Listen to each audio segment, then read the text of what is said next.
Attualmente abbiamo una pendenza di oltre 4.000 fascicoli per reati di competenza del giudice di pace.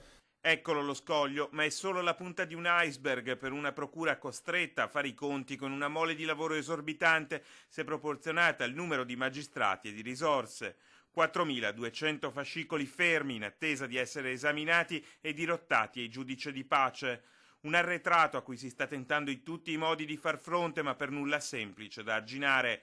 Allarga le braccia il capo della procura, Michele Dalla Costa. Questo evidentemente richiede un impegno in un'attività di indagine diversa da quella per i reati ordinari, ma è pur sempre attività di indagine, pur sempre domanda di giustizia alla quale dobbiamo rispondere. Il suo ufficio ha una nuova pianta organica con il numero dei magistrati portati a 12, ma a mancarne al momento sono 5 e anche far fronte all'attività ordinaria non è cosa semplice. Abbiamo come sempre risorse scarse a livello magistrati, a livello di polizia giudiziaria e poi di dipendenti da destinare a questa attività. Una provincia con un bacino di 900.000 residenti e con un'alta incidentalità, nonostante il numero dei cittadini non rappresenti per il CSM un requisito. Ora con l'introduzione del reato di omicidio stradale, per esempio, si è aperto un nuovo fronte a cui in Via Verdi hanno tentato di dare risposte in fretta. Ho creato all'interno della sezione di polizia giudiziaria un nucleo interforze per gli incidenti stradali, anche con la collaborazione di personale distaccato dalla Polizia Locale di Treviso.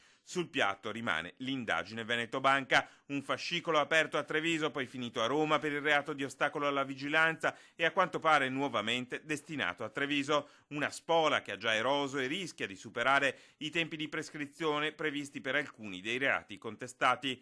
Un colpo di spugna su quello che è successo nel colosso di Montebelluna. È una procura piccola perché è stata una procura dimenticata.